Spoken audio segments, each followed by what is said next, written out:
politics beyond the power, inspiring Gen Z to see the public leadership as the nation's noblest calling అనే ఈ concept మీద ఒక conclave నిర్వహించాలని నిర్ణయించాం. హరీష్ రావు గారు, ఉద్యమ నాయకత్వానికి పరిపాలనా నాయకత్వానికి మీ దృష్టిలో ప్రధానమైనటువంటి తేడా ఏమిటంటారు? ఆ రోజున అధికారంలో ఉన్నారు, వాళ్ళ ప్రతిపక్షంలో ఉన్నారు. ఈ వేరియేషన్ ని మీరు ఎలా చూస్తారు? జనరల్ గా ఒక ఉద్యమ పార్టీ అధికారంలోకి వచ్చినప్పుడు ఏమైందంటే ఆ ఉద్యమ స్ఫూర్తితో బీఆర్ఎస్ ప్రభుత్వం పనిచేసింది.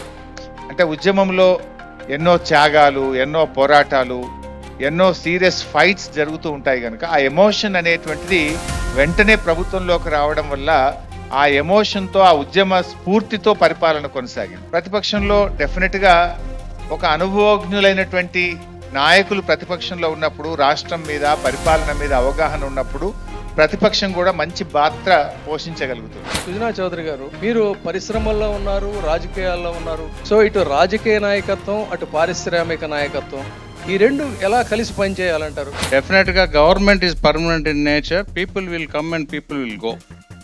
ఎలక్షన్స్ వరకే మాత్రమే మనకి ప్రతిపక్షం, లేకపోతే మనకి ఒక రైవల్ మాత్రమే, కానీ ఎనిమి కాదు. ఒకసారి ఎలక్షన్ అయిపోయినాక అక్కడ ఓట్లు వేసిన వాళ్ళకి, వేయని వాళ్ళకి, అందరికి కూడా ఎన్నుకోబడిన మెంబరు బాధ్యుడై ఉండాలి. అందరికీ కూడా సేవా కార్యక్రమం చేయాలి. యువత కరెక్ట్ అయిన నాయకుల్ని, సమర్థవంతమైన నాయకుల్ని ఎన్నుకోవాల్సిన అవసరం ఉంది. రాజకీయ ముఖ చిత్రాన్ని మార్చవలసిన రోజైతే వచ్చిందని నేను చెప్తున్నాను.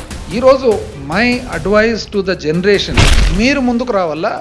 మనం కూర్చొని ఇది బాగలేదు అని చెప్పేదానికంటే కూడా ఇది బాగుంది, ఇది బాగలేదని చెప్పేదానికి కూడా మనం పార్టిసిపేట్ చేయాలి.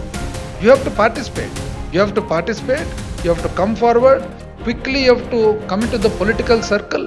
వన్స్ యూ కమ్, మా ఓటోళ్ళంతా gracefully we will withdraw and give charge to the next generation. Whatever little bit of advice we can give, we will give that advice which comes out of our experience. But బాధ్యత వచ్చేసి Gen Z is to come and take part in true politics.